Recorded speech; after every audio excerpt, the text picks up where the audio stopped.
how to write hip-hop strings in the style of Am I Dreaming from Across the Spiderverse. Step 1, start with a simple melody and chord progression. For this sketch, I used period structure to write both. This just means that I started with 2 chords that I liked. Then I picked 2 different chords that I thought were just as good, before repeating the very first 2 chords, and ending with a simple cadence.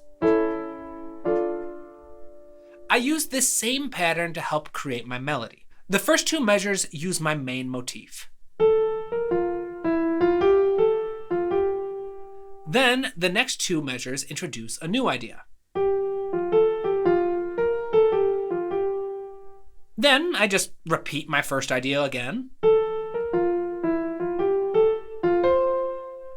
before finding a simple way to end the melody.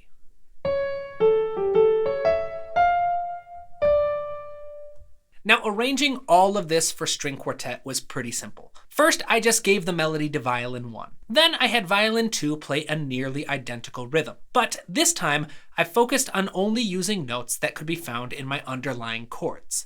Next, the cello plays the bass line using only roots and fifths, with the primary goal of accenting the most important beats of my melody. That is, until the very end, when it starts to perform the same rhythm as my melody, once again using mostly just chordal tones to help flesh out the harmony. Finally, the viola plays the same exact rhythm as my cello, using mostly fifths and roots to help flesh out the gaps in my harmony. And voila! A simple string quartet arrangement in the style of Am I Dreaming from Across the Spiderverse.